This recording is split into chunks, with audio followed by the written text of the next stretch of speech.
The UN Children's Fund says the massive flooding in Pakistan has now claimed more than 1,400 lives and affected more than 3 million people. The floods have been described as the worst to hit the region since 1929.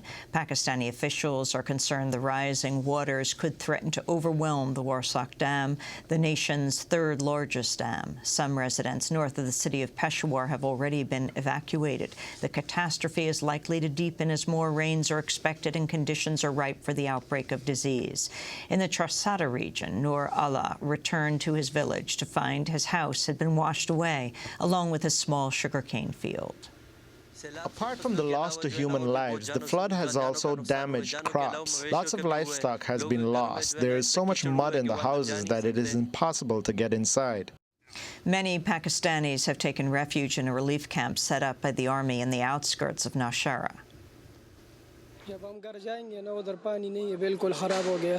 When we go home, there will be no water, no electricity, no gas. The entire system has collapsed. All our homes are destroyed. It is a tremendous loss. In news on the BP oil spill, federal scientists have calculated nearly 5 million barrels of oil gushed into the Gulf of Mexico from BP's oil well before BP put in place a temporary cap on the well on July 15th. This officially makes it the largest unintentional oil spill in history. Scientists say as many as 62,000 barrels of oil were leaking from the well each day at its peak. That's more than 12 times as much oil as the government originally projected.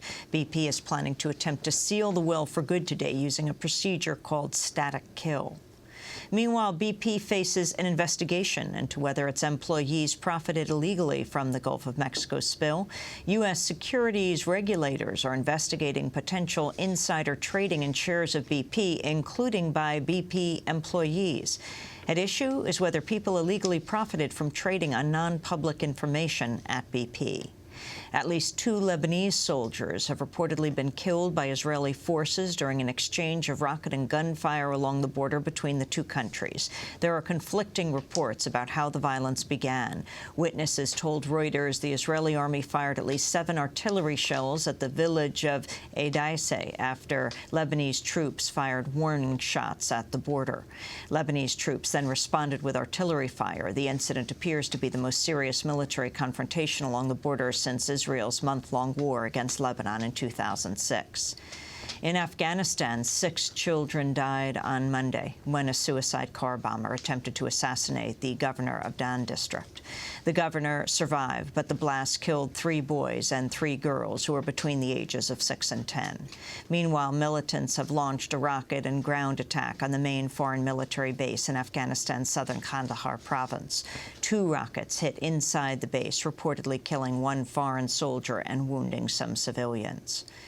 President Obama said Monday the U.S. military is on target to withdraw all its combat troops from Iraq by the end of this month. Speaking before the Disabled American Veterans National Convention in Atlanta, the president pledged the American presence in Iraq would soon transform from a primarily military to a diplomatic one. We'll have more on Iraq later in the broadcast.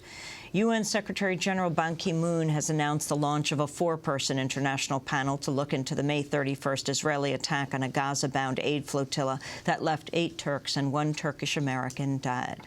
The panel will be led by former New Zealand Prime Minister Geoffrey Palmer and outgoing Colombian President Alvaro Uribe. The panel will also have 1 Israeli and 1 Turkish member. Ban Ki-moon said the group would start work next week. I sincerely hope that by establishing this panel, this will impact positively to the improvement of relationship between Israel and Turkey and contribute positively again to the overall peace process in the Middle East. Mark Regev, a spokesperson for the Israeli government, said Israel would cooperate with the UN proposal. Israel today informed the Secretary-General of the United Nations that we will participate in his panel that will look into the flotilla incident. Ultimately, we believe the facts are on our side, and we have no problem with this sort of objective and credible panel that will look into the investigations being done by the parties. In news from Washington, momentum seems to be growing among Republicans to call for the repeal of the 14th Amendment in an attempt to block citizenship for children born in the United States to undocumented immigrants. The 14th Amendment states all persons born or naturalized in the United States are citizens of the United States and of the state wherein they reside. In the House, 94 Republicans have backed the Birthright Citizenship Act, and there's growing support among Republicans in the Senate.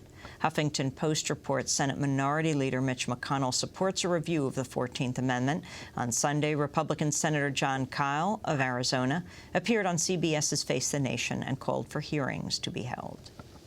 Well, actually, there is a constitutional provision in the 14th Amendment that has been interpreted to provide that if you are born in the United States, you are a citizen no matter what. Now, there are limitations on that, for example, for the children of diplomats and so on. And so the question is, if both parents are here illegally, should there be a reward for their illegal behavior? In other immigration news, Virginia Attorney General Ken Cuccinelli issued a legal opinion Monday that authorizes law enforcement to check the immigration status of anyone stopped by police officers for any reason. Previously, officers in Virginia were required to investigate the legal status only of those who were arrested and jailed. The Washington Post reports the opinion is less stringent than the portion of an Arizona law that was stopped by a federal court last week. Under that law, Arizona authorities were required to question people who they have a reasonable suspicion are undocumented immigrants.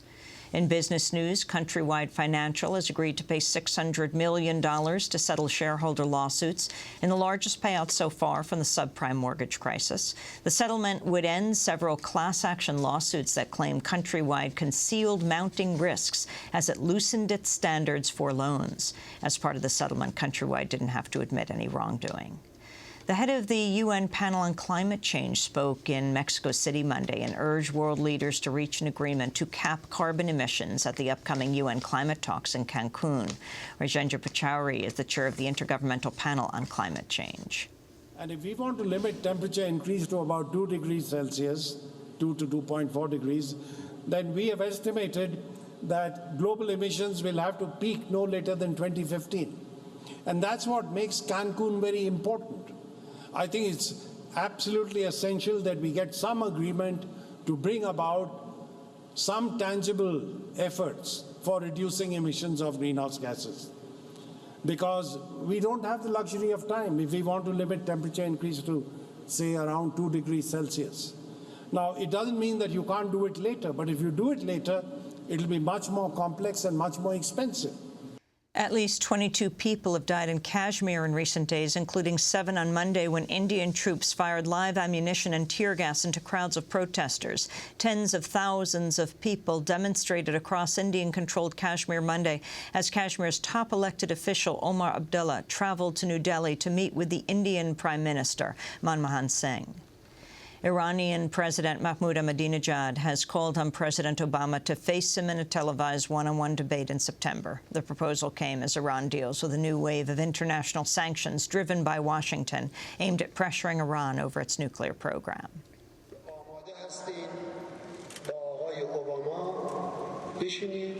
We're ready to sit down and hold talks with Mr. Obama.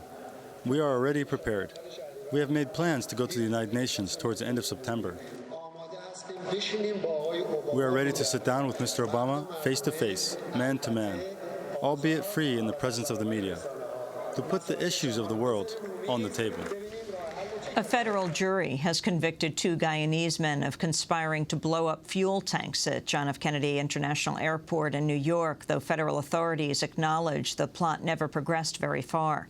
Lawyers for the men said their clients were set up by a government informant. One of the key pieces of evidence in the trial was a videotape of the exteriors of the airport and its fuel tank farm shot. One of the Guyanese men, Russell DeFreitas, shot the video using a camera bought by the government informant, who also had to show him how to use it. His attorney said, quote, Russell DeFreitas can't mastermind his way out of an on-off switch on a video camera. DeFreitas and his co-defendant, Abdul Qadir, could face life in prison. And in media news, the billionaire entrepreneur Sidney Harman has reached an agreement to buy Newsweek magazine. From the Washington Post, the magazine was reportedly sold for $1 and an agreement to transfer its $70 million financial liabilities. Harman is the husband of the Democratic Congresswoman Jane Harman, the subcommittee chair of the House Homeland Security Committee. And those are some of the headlines. This is Democracy Now!, democracynow.org, The War and Peace Report. I'm Amy Goodman.